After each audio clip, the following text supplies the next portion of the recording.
जैसे भी हम बात किए थे कि आज ही हम इसको जो है क्लोज कर देंगे हर हाथ में, और कल से फिर हम आ जाएंगे वायरलेस कम्युनिकेशन। तो इसमें जो है ये थोड़ा सा जो है ये फ्लो चार्ट हम लोग पहले इस पर डिस्कस कर चुके हैं, तो इसके बारे में बता देते हैं। और इसेंशियल चीज़ें क्या है जो हम कमीशन में हमको ज़रूरत पड़ती है। एक कॉमन कमीशनिंग के लिए मैं थोड़ा सा बता रहा हूँ। इस कोई स्पेसिफिक नहीं है कि ये तेजस का है कि फिफ्काम का है, किसी का है, ये कॉमन ऐसा ही रहेगा। और स्पेसिफिक तो अगर ट्रेनिंग कहीं करवाते हैं तो फिर हम उसमें स्पेसिफिक हो जाएंगे तेजस के लिए। तब ये कॉमन एकदम कि कमीशनिंग हमें क्या क्या चीज़ें रिक्वायरमेंट होती हैं बेसिकली, जिससे हमारा डेटा जो है एक एसटीएम से दूसरे एसटीएम तक पहुंच सके। तो सबसे पहले तो हम इसको जरा सा फ्लो चार्ट देख लीजिए, आप किस तरह से जा रहा है डेटा, एसटीएम कैसे हमारा फॉर्मेशन हो रहा है। कि डेटा अगर आपका 2 MB है, 2 MB डेटा आप जानते होंगे कि उसको आप 2.048 एक PCM चैनल,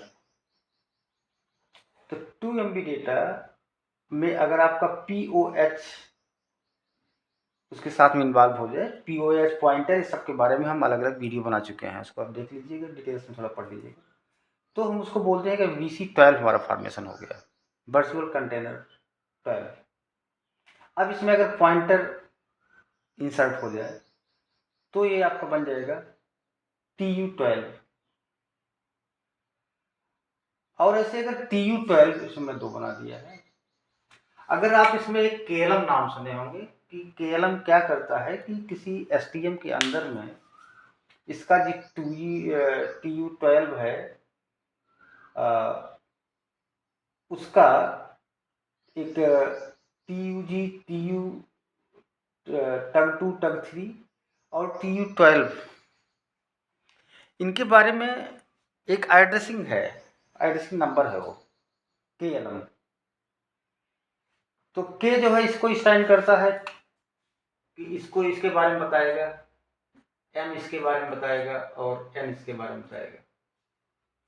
ये मैं बता चुका हूँ पहले से ही। फिर यहाँ पे अगर आप 3 जो है आप लेते हो तो TU2 TUG2 बन जाएगा, फिर 7 लेते हो TUG2 तो TUG3 बन जाएगा, TUG3 आप 3 लेते हो तो VC4 बन जाएगा। यही आपका जो है STM1 का बेसिक यूनिट है।